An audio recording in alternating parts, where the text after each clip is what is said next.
କ'ଣ କହିବି ସାଙ୍ଗୀମାନେ, ଭିଡ଼ିଓ କରିବାଟା ଏତେ ସହଜ ନୁହେଁ ସାଙ୍ଗ।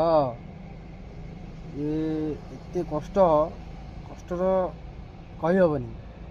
ଆମେ ଗାଡ଼ି ଚଲାଉଛୁ ଯେଉଁ ଭଳିଆ କଷ୍ଟ, ସେଭଳିଆ ଗୋଟେ ଭିଡ଼ିଓ ବନେଇବା ବହୁତ କଷ୍ଟ। ତାକୁ ଏଡ଼ିଟିଂ କର, ଛାଡ଼, ଆଉ ଏମିତି ଭଲ କଥା କୁହ ଯେମିତି ଲୋକ ହସିବେ, ଲୋକ ଜାଣିବେ।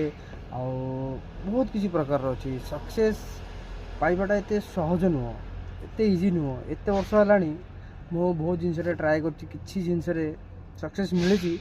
ଆଉ ତାପରେ ଆଜିକା ଡେଟ୍ରେ ଯେଉଁ ଭଳିଆ ଡିଜିଟାଲ୍ ହେଲାଣି, ସୋସିଆଲ୍ ମିଡ଼ିଆ ହେଲାଣି, ବିନା ତା ଛଡ଼ା କିଛି ଉପାୟ ନାହିଁ। ଆଗକୁ ଫ୍ୟୁଚର୍ରେ AI ବି ଆସିଲାଣି, ଚାଟ୍ GPT ଆସିଲାଣି, ଅଦର ବହୁତ ଜିନିଷ ଆସିଲାଣି। ମୁଁ ନିଜ ଆଖିରେ କେତେ ୟୁଟ୍ୟୁବର୍, ଫେସବୁକର୍ ସବୁ ଦେଖି ସାରିଲିଣି। କେତେ କ'ଣ ସେମାନେ କ'ଣ ଥିଲେ, କ'ଣ ହେଇଗଲେ, ଆଉ କହି ତ ହେଉନି, ଆଉ କହି ତ ପାରୁନି। ଆଉ କ'ଣ କରିବା, ଏତେ କଷ୍ଟ।